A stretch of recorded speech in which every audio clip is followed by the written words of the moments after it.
बलात्कारियों को बलात्कार करने का आदेश किसने दिया? कौन से संविधान में लिखा हुआ है?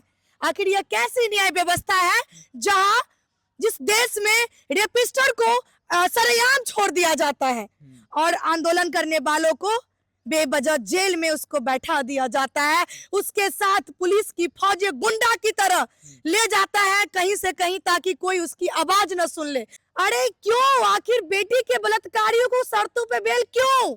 आखिर उसको एक दिन में स्पीडी ट्रायल चलाकर फांसी क्यों नहीं?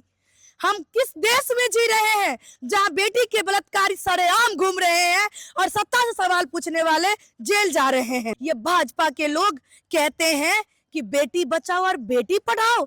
सबसे देश को अपनी बेटी की सुरक्षा बीजेपी पार्टी के नेता से करनी चाहिए। अगर बड़ी चुल मची है कानूनी कार्रवाई करने का तो करो ना, बलात्कारियों पे करो ना, और उन लोगों पे भी करो जो बलात्कारियों को निकलने के बाद माला पहना करके स्वागत करने में लगे हैं।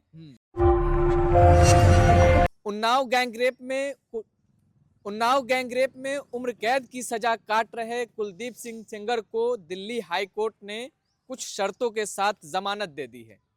जब से जमानत का ऐलान हुआ है तब से दिल्ली की सड़कों पर बड़ा आंदोलन देखने को मिल रहा है। सिर्फ दिल्ली ही नहीं बल्कि अलग अलग राज्यों में भी इसको लेकर के आंदोलन देखने को मिल रहा है और कहा यह जा रहा है कि उन्नाव की पीड़िता को इंसाफ मिले। अभी हमारे साथ मौजूद है प्रियंका झा, है सोशल एक्टिविस्ट हैं, तमाम सामाजिक मुद्दों पर अपनी राय रखती हैं बेबाकी से, उनसे बातचीत करेंगे। मैम, कैसे देखती हैं जिस तरीके से कुलदीप सिंह सेंगर को दिल्ली हाई कोर्ट ने जमानत दी है, इसको आप सबसे पहले कैसे देखते हैं? सबसे पहली बात कि आप लोगों का मैं स्वागत करती हूँ अभी के इस राम राज्य में जहां बेटी के बलात्कारियों को बेल दे दिया जाता है और आंदोलन करने वाले, सत्ता से सवाल पूछने वाले लोगों को जेल में डाल दिया जाता है। और जीता जागता सबूत अभी आप सभी के सामने है।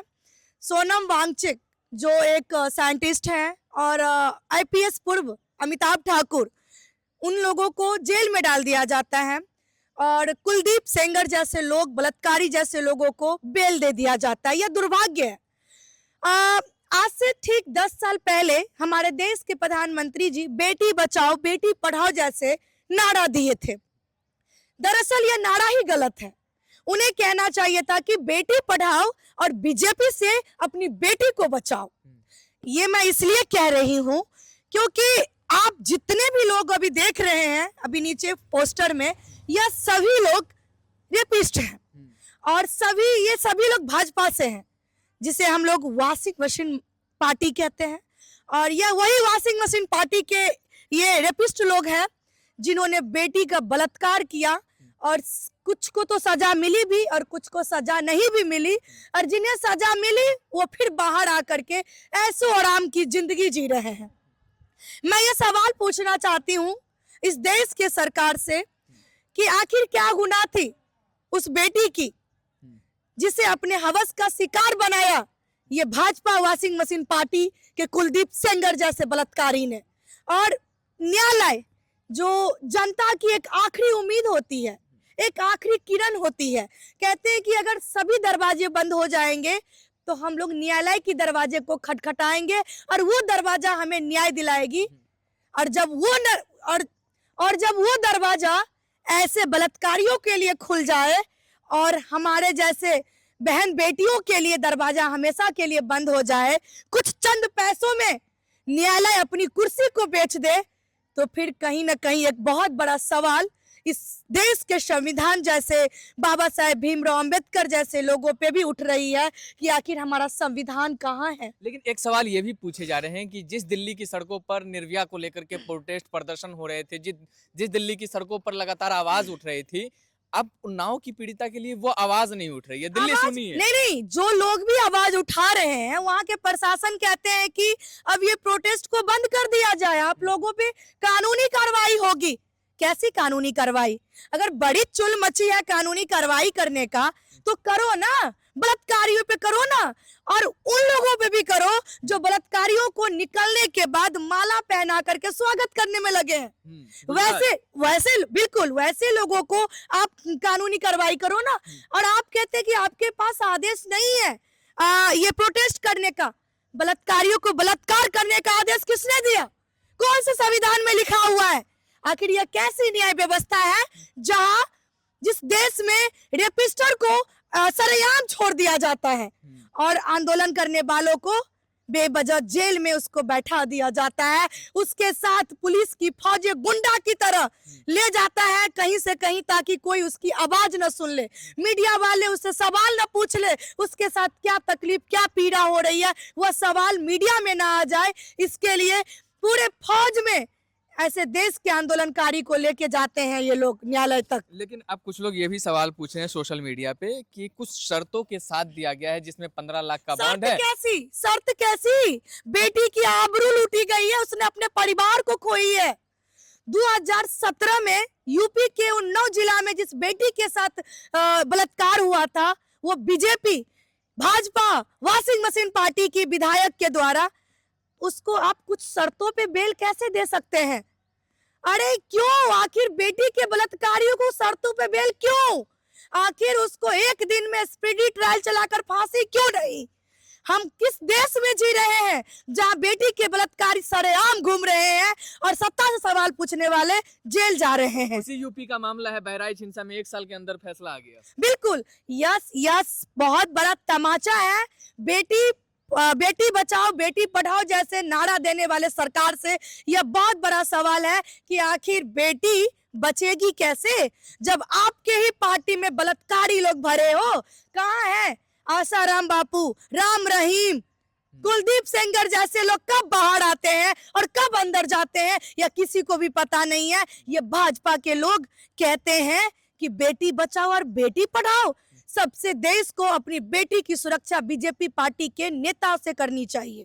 लेकिन एक चीज और ये है, बृजभूषण शरण सिंह का तो आप नाम सुने होंगे। बिल्कुल, बीजेपी के पूर्व सांसद, मैं उसकी बयान भी सुनी हूँ कि कहते हैं कि कुलदीप सिंह सेंगर जैसे लोगों को जिस तरह से सम्मानजनक मैं समर्थन करता हूँ, उनके साथ अन्याय हुआ था। रे कुकर्मी, जो 100 कुकर्म करके खुद बैठे हो, कहते हैं 100 चूहे खा के बिल्ली निकली हज को, 100 चूहे खा के बिल्ली निकली हज को। कौन समर्थन कौन दे रहा है? जो खुद दागदार है। मैं बात किससे करूं, मैं सवाल किससे करूं? ये देश किस ओर जा रहा है यह जनता को समझने की जरूरत है। न्यायालय जो आखिरी उम्मीद होती है, उस न्यायालय पे जब प्रश्न चिन्ह खड़ी हो जाए तो फिर जवाब तो बनता है ना। लेकिन एक चीज और बता दीजिए, एक तरफ जब डॉक्टर का हिजाब खींचा गया था तब संजय निषाद हंस रहे थे, अब उन्नाव की रेप जब कुलदीप सेंगर को जमानत मिली तो उनसे सवाल पूछा गया ओम प्रकाश राजभर से, क्योंकि इन लोगों के बेटी के साथ बलात्कार नहीं होती है ना। इन लोगों के बेटी के साथ 100 सुरक्षा गार्ड खड़े होते हैं, एक उंगली भी उठ जाएगी तो वो उंगली टूट जाएगी। अगर उनकी बेटी के ऊपर एक उंगली भी उठ जाएगी तो उस उंगली को भी तोड़ दिया जाएगा। इन लोगों की बेटी के साथ कभी रेप नहीं हुआ है ना, कभी बलात्कार नहीं हुआ ना, क्योंकि ये लोग खुद रेपिस्टर है और दूसरे की बेटी को अपने हवस का शिकार बनाता है और उस देश में सत्ता वाले उसको पनाह देने का काम करते हैं और अपने वॉशिंग मशीन जैसे पार्टी में उसको धोलकर और उसको आजाद घूमने के लिए छोड़ देते हैं। हंस रहे थे ओम प्रकाश राजभर, उसको कैसे देखते हैं? जिस तरीके शर्मिंदा हूं मैं, क्योंकि बेटी के कातिल अभी भी जिंदा है और सरेआम घूम रहा है और उस पे हंसने वाले लोग वही भाजपा के नेता जो वॉशिंग मशीन जैसे पार्टी में है। उनसे मैं उम्मीद भी क्या कर सकती हूँ। मैं बस इतना ही कहूंगी कि उन्नाव जिला की बेटी के लिए न्याय की गुहार लगाइए, हर तरफ से आवाज उठनी चाहिए क्योंकि यह देश में बेटी सुरक्षित नहीं है और अगर अब हम आप नहीं आवाज उठाएंगे तो फिर आवाज उठेगा कहाँ से? चलिए एक सवाल, चूंकि अब आ जाते हैं, देश भर में अलग अलग जगहों से मॉब लिंचिंग की खबरें आ रही है, बांग्लादेश में भी मॉब लिंचिंग की खबर आपने देखी होगी, मतलब मॉब लिंचिंग की घटना को कैसे देखते? तो मैं तो कह रही हूँ जैसे बांग्लादेश में हिंदुओं के साथ हुई है, हमारे हिंदू भाई लोग के साथ जिस तरह से हुई है, यह बहुत ही दुखद है। शेख हसीना जैसे लोगों को हमारे देश के प्रधानमंत्री जी पनाह देने का काम किए, उसको सुरक्षा देने का काम किए और बांग्लादेश में हिंदुओं के साथ हुई मॉब लिंचिंग में आज प्रधानमंत्री जी की चुप्पी कैसी? उनको जवाब देना चाहिए, इस देश के प्रधानमंत्री जी को जवाब देना चाहिए कि आखिर हमारे बांग्लादेश में हिंदुओं के साथ क्या हो रही है। आप उस शेख हसीना को अपने देश में पनाह देते हैं, उसको सुरक्षा देते हैं और लेकिन उन्हीं के अंधभक्त हमसे सवाल पूछते हैं। अपने आका से सवाल पूछो ना, जो शेख हसीना को अपने देश में सुरक्षा देते हैं और हमारे हिंदू भाई के साथ बांग्लादेश में इस तरह से दरिंदगी हुई है, उस पे वो लोग मौन साध के बैठे हैं। सवाल अपने आका से पूछो। देश के अंदर भी मॉब लिंचिंग की घटना होती है। बिल्कुल सरेआम होती है, लेकिन किससे सवाल करेंगे? जिससे सवाल करेंगे गुनहगार तो वही है, दागदार तो वही है। सवाल किससे करेंगे? एक संविधान पे भरोसा है, न्यायालय पे भरोसा है, लेकिन अब तो न्यायालय की भी कुर्सी खरीद ली जाती है, न्यायालय की भी जो जजमेंट जो है उसको भी खरीद लिया जाता है। तो यह बहुत बड़ी दुर्भाग्य है। देश के चौथा स्तंभ एक मीडिया है, जब वो भी बिक जाती है तो फिर उम्मीद की किरणें ही खत्म हो जाती है। आपको भरोसा है? न्यायालय पे बिल्कुल भरोसा नहीं। आज से 10 साल पहले हमें भरोसा भी थी कि कहीं ना कहीं बेटियों की न्याय की बात या जनता की आखिरी उम्मीद न्यायालय की गेट पे होती है और उस कुर्सी पे बैठे लोग जनता के हित में फैसला लेते हैं, न्याय करते हैं। लेकिन दुर्भाग्य कि जिस यूनिवर्सिटी में आज आप खड़े हैं, यह ललित नारायण मिथिला यूनिवर्सिटी दरभंगा की धरोहर है। दरभंगा विश्वविद्यालय में भी आप खड़े हैं और इसी यूनिवर्सिटी के वाइस चांसलर हमारे VC सर के ऊपर कोर्ट के द्वारा फैसला भी आ गया है, उन पे कार्रवाई भी हो गई है, कोर्ट का आदेश आ चुका है, लेकिन अभी तक उन पे कार्रवाई नहीं हुई है। या कितने क्यों उठ गया है? अब बताइए ना, अब कोर्ट का फैसला आ चुका है, जिस यूनिवर्सिटी में आप खड़े हैं उस यूनिवर्सिटी के कुलपति पे कोर्ट का आदेश आ चुका है, लेकिन अभी तक उन पे कार्रवाई नहीं हुई है। बिना डिग्री के ये कॉलेज के प्रिंसिपल बनते हैं, अभी ललित नारायण मिथिला यूनिवर्सिटी के वाइस चांसलर बने बैठे हैं। इन पे हजार आरोप लगे हुए हैं, कोर्ट का फैसला भी आ गया, लेकिन फिर भी कार्रवाई नहीं होना यह दुर्भाग्य है। तो न्यायालय पे तो प्रश्न खड़ी होगी ना। न्यायालय तो अपना फैसला दे दिया। अब देखिए उन्नाव, सुनिए उन्नाव को जिस तरीके से लेकर के जब आत्मदाह करने की कोशिश करती है उन्नाव पीड़िता, तब सुप्रीम कोर्ट की दखलंदाजी होती है, तब जाकर के निचली अदालत फैसला सुनाता है, उम्र कैद की सजा देता है। तो आप कैसे कह सकते हैं कि न्यायालय पे भरोसा नहीं, तो उस वक्त जब वो लड़की दाह संस्कार करने के लिए बात कही कि हम मर जाएंगे नहीं तो हमें न्याय मिले, आज उसने पूरे परिवार को खोया। आप जानते हैं वो लड़की अपनी परिवार को खोई है इस लड़ाई में, और आपने उस वक्त हो सकता है माहौल को शांत करने के लिए उस समय उस कुर्सी पे जो लोग बैठे होंगे वो ईमानदार हो, उस बच्ची के उस पीड़िता के न्याय के लिए हक की बात किए हों। लेकिन अगर बेटी के बलात्कारियों के लिए इतना समय ना लेकर के तुरंत उस पे स्पीडी ट्रायल चलाकर कार्रवाई हो गई रहती, फांसी की सजा हो गई रहती, तो आज इतना लंबा टाइम नहीं लिया जाता और उस कुर्सी पे जो दोबारा कोई बैठे हैं उनका गिरेबान इतना गंदा नहीं हो पाता। तो इसीलिए बलात्कारियों के लिए इतना समय क्यों, अविलंब उसको फांसी की सजा क्यों नहीं होती है? आखिर देश के बलात्कारी सरेआम कैसे घूम सकते हैं? हमारी बेटी बहन की आबरू नोचने वाले लोग ऐसे सरेआम ऐश मौज की जिंदगी कैसे जी सकते हैं? और बेटी के बलात्कारियों को माला पहना करके सम्मान करने वाले लोगों की सोच पे भी हमें धिक्कार है और थू है कि तेरी भी मानसिकता संकीर्ण मानसिकता को दर्शाता है कि तुम बेटी के बलात्कारियों को माला दे करके सम्मान कर रहे हो। यह वही पार्टी है, ये वही अंधभक्त के लोग हैं जिस पार्टी में जाने के बाद उसको वॉशिंग मशीन में साफ कर दिया जाता है। बहुत बहुत धन्यवाद।